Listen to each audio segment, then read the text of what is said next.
ఏది అయినా ట్రై చెయ్యి ఆచి చికెన్ మసాలా. ఆచి చికెన్ మసాలా.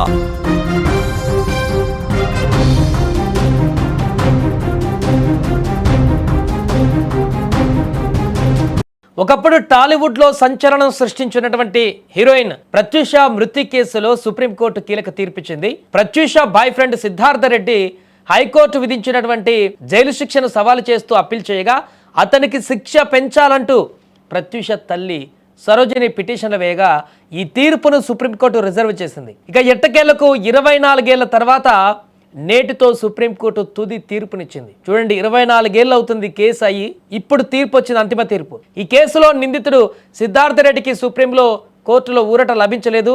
సిద్ధార్థ రెడ్డి పిటిషన్ను డిస్మిస్ చేసేసింది సుప్రీం. వెంటనే లొంగిపోవాలంటూ కూడా ఆదేశాలు జారీ చేసింది.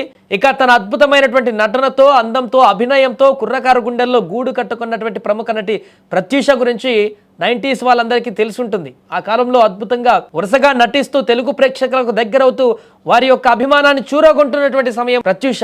పరిచయం అక్కర్లేని పేరు యాక్టర్గా, ముఖ్యంగా 90s యువతకు ఈమె డ్రీమ్ గర్ల్ అని చెప్పడంలో సందేహమే లేదు. అలాంటి ఆమె 2002లో ఆత్మహత్య చేసుకున్నట్టు ఘటన సంచలనంగా మారింది. అది ఆత్మహత్య అనలేదు, అప్పుడు అందరూ కూడా హత్య అన్నారు. దాదాపు 24 సంవత్సరాల పాటు సాగినటువంటి ఈ కేసులో సుప్రీం తుది తీర్పునిచ్చింది.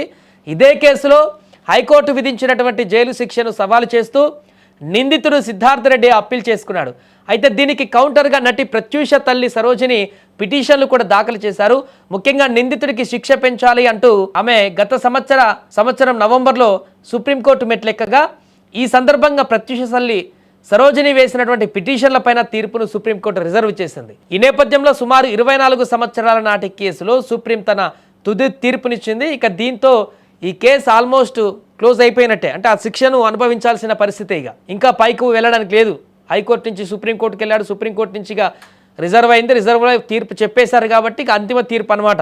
24 సంవత్సరాల తర్వాత ప్రత్యూష కేసుకు సంబంధించి అంతిమ తీర్పు వచ్చింది. 2 సంవత్సరాలు ఏదైతే హైకోర్టు విధించినటువంటి జైలు శిక్ష ఏదైతే ఉందో దాన్ని సమర్థించి సుప్రీంకోర్టు వెంటనే లొంగిపోవాలి అంటే 4 వారాల గడువు ఇచ్చినట్టుగా తెలుస్తుంది. 4 వారాల లోపు లొంగిపోవాలి, అతను ఆ శిక్షను అనుభవించాలనేది దీంట్లో సారాంశం. ఏదేమైనా కూడా తెలుగు సినిమా ఇండస్ట్రీలో ఒక విషాద ఛాయగా మారినటువంటి ఘటన 2002 సంవత్సరంలో ఆత్మహత్య చేసుకున్నటువంటి, ఎందుకంటే స్టార్గా వెలుగుతుంది అప్పుడు హీరోయిన్, అద్భుతంగా రాణిస్తూ స్టార్ సెలబ్రిటీ హోదా స్టార్ హీరోగా మారి వరుస ఆఫర్లతో దూసుకు వెళుతున్నటువంటి సందర్భంలో ఎవర్ గ్రీన్గా మారి అభిమానులను కూడా పూర్తిగా ఈ యొక్క ప్రత్యూష యొక్క నటనకు మంత్రముగ్ధులవుతూ భారీ అభిమానాన్ని కూడా సంపాదించుకొని ఒక వెలుగుతున్నటువంటి సందర్భంలోనే ఆమె చనిపోయింది. దీంతో ఎవరు ఊహించలేదు ఇలాంటి ఘటన.